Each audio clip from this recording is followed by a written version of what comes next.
Hey, this is Michael, and today I'm looking at the Torvo TD3 Dashcam with rear camera. Thanks to Torvo for sending me the sample for review. Here's the very quick unboxing, and here's everything you get in the box. So let's start taking a quick look at the camera itself. It's very compact. This is one of the things I like the most about this dash cam. They do give you a 64 gigabyte memory card to get started with. You can handle up to a 256 U1 card on here. And then on the side is where we plug in the rear camera, and also there is your USB-C connection for power.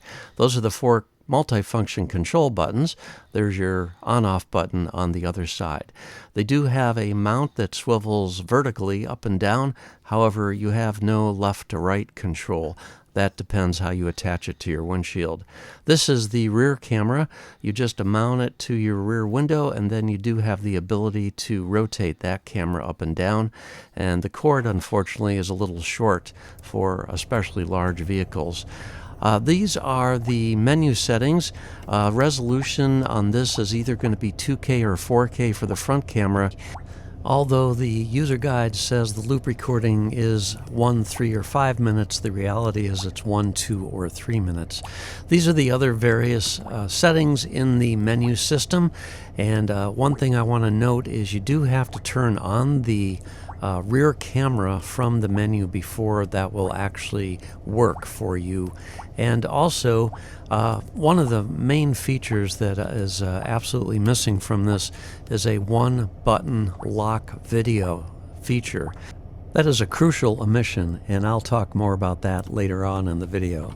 So the first button on the left is going to activate the menu, and then you use the second and third buttons to scroll up and down through the menu. The second button in the left is going to let you choose the front camera, rear camera, or a split screen displaying both cameras. And then a third button here lets you adjust the angle up or down of the camera once you've got it fixed in place. So that is nice for just fine-tuning the camera view. And that works for both the front and the rear camera. It just moves slowly, and you just release the button when the desired position has been obtained. The fourth button there, that just pauses the recording or restarts the recording. And as I mentioned, the second button will let you rotate between the front and rear camera, but a long press will turn Wi-Fi on or off. And you do need to turn Wi-Fi on to connect to the app. During daytime video, you can see we have a nice, sharp, clear, colorful image in 4K, and also the microphones are very good in this camera. They pick up dialogue very, very well. License plates can be read during the day, but at night that's a whole nother matter. And here's some night footage. We're recording audio, just talking in the normal speaking voice, and we're recording at 4K. Let's see if we can get in a little bit of traffic here. I have noticed with the loop recording, again, it's either 1, 2, or 3 minute loops that you will get. But if you're stringing those loops together, you do get a little glitch between each segment, which I find kind of bothersome if you're trying to make a video which has a longer driving sequence in it. All right, here's a look at the app. We'll just briefly show you that you can also rotate your phone to get a nice clear view. You do have several different templates you can use to display information on the screen. I'm not super impressed with the app, however.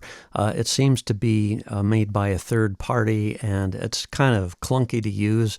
It's actually difficult to use, in my opinion, especially if you want to download videos to your computer or laptop.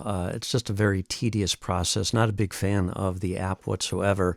And also, I should mention that a lot of the features that the app has, you actually have to subscribe to get the additional features. This just does the bare bones features, and all the other features that they discuss in the app you do have to pay extra for. So some of these videos here, I haven't flipped the screen. I just want you to see what it looks like in the typical looking at your phone in portrait orientation.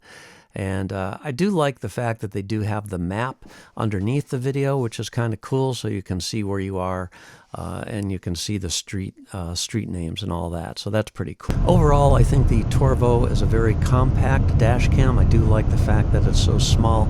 It does lack some essential features like one-touch ability to lock a video in the case of an accident or an event, and to me that is a huge omission. So thanks for watching. I hope this helps you out. Once again, this is a review of the Torvo TD3 Dashcam 4K with rear camera. Hope you found this helpful. We'll catch you the next time. Take care.